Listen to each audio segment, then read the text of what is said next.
Introduction to a map. Have you ever been to an amusement park? If so, think about your first experience there. Theme parks are usually quite large. Sometimes it's overwhelming to know where to start. How did you figure out where to go at first? Were you given a pamphlet at the entrance to help guide you through the park? That guide is a map. It likely had pictures and symbols on it, as well as words underneath those pictures, telling you the details of each place or ride, as well as the path you should take to get there. Reading and using maps takes practice. Understanding the different parts of a map will help you know how to use one. Maps can be very useful tools in helping us find our way around in a lot of different circumstances. For example, you might use a map while hiking in the forest. It can help you find your way on a trail, locate a different trail, and even tell you how difficult the various hikes will be. A map can also be found in shopping malls. These maps help you locate stores and where they are in relation to where you're standing in the moment. Sometimes those maps will have a star with the words "You are here" written next to it. This is done so you know both your location and how to find your way from that point on the map to the store you're trying to get to. There can be maps of a neighborhood showing where your house and your neighbors' houses are located and how to get to each one. Perhaps most commonly, maps are used to help give you directions when you're driving. Years ago, before cell phones, a map that you held in your hands was what people primarily used for directions to get from place to place. There was no Google Maps or Siri to guide you to your destination or do the work for you. Various maps of different destinations were available to purchase in gas stations or in grocery stores. Sometimes these maps were quite large. To use them, they were unfolded and laid out flat. After determining where you were on the map, you could choose from the many different paths where you wanted to go. Sometimes someone held the map in the front seat and gave directions to the driver, similar to what Siri does on our cell phones now. Landmarks are important features on a map. They help us identify our surroundings or the area around us, with familiar objects that stand out against the scenery. These landmarks help us to know where we are.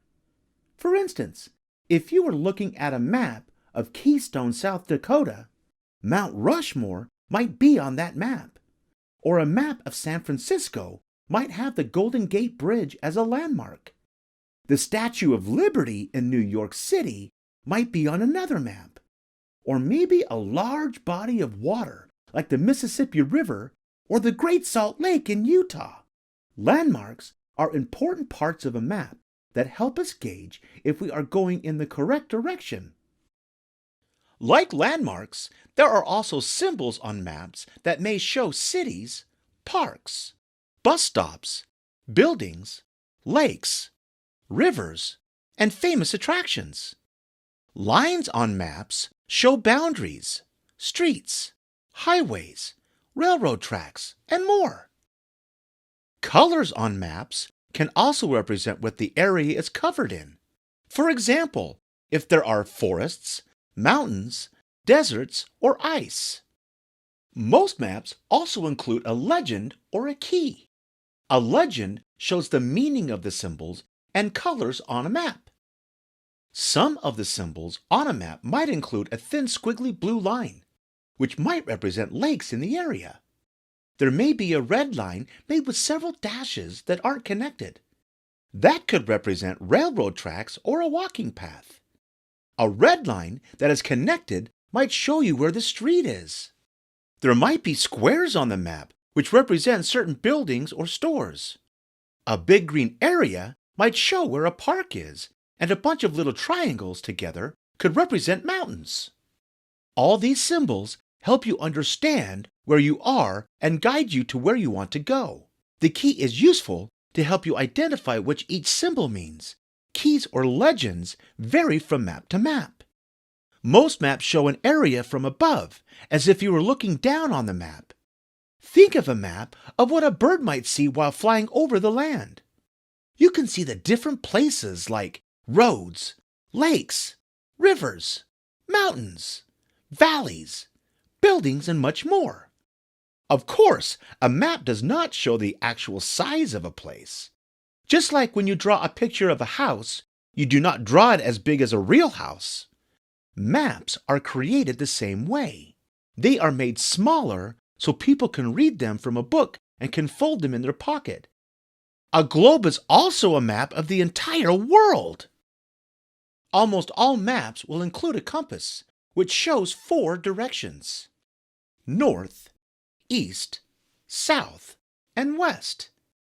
If you're looking at a map of the United States, New York is on the east side of the map, and California is on the west side. They are on opposite sides of the map from each other. Montana is north, while Texas is south. They are also opposite of each other. Within each state, those directions remain the same. If you are heading towards the top of California, you are going to Northern California, where you will find giant redwood trees. If you are heading to the bottom, you are going to the southern part of California, where movies are made in Hollywood. The compass helps us understand which direction we are headed or need to go, depending on which area we would like to visit or need to get to. If you are trying to get to a park, you would use the key on a map to help locate where the park is. Once you find the park on your map, the compass would then be used to show you the direction you need to head to get there. If the park is located in the top right corner of your map and you are in the middle of the map, you would know you would need to head northeast, which means you would head up to north and then right to east. Maps are made so you can see a large area in a small space. If you are at home and you want to know what's on the other side of town, you can find it on a map. A map may only be 10 inches long and 6 inches wide, but may show an area that is hundreds or even thousands of miles in size. These maps help with directions while traveling from one place to another. Let's look at how maps are useful in our everyday life. A map might be used to help you find your classroom in a new school, as well as where the lunchroom and office are. In your classroom, a map might help you know the layout of the room and where the art supplies, books, and exit are located. Outside of the school, a map of the city can help you know how to find your way around town using different landmarks. This map might show where the police station, hospital, library, and your school are located. On a bigger map, the entire state might be shown with directions how to find your city amongst many other cities. A map of the entire United States would help you know how to get to the right state so that you could find the right city. Pilots use maps to help them navigate the entire world and fly from country to country. So you can see, maps are very important. They assist people who are lost to find their way home. They also help first responders find the right location of an emergency, so they can help people in need. Maps help us view beautiful scenery and also find our way to relatives and friends' houses. Maps can help us know where the nearest gas station or grocery store is located and even help us get to our seats in a large arena. We use maps more than you might think, whether it's on your phone or in your pocket. Maps help us find where we need to go.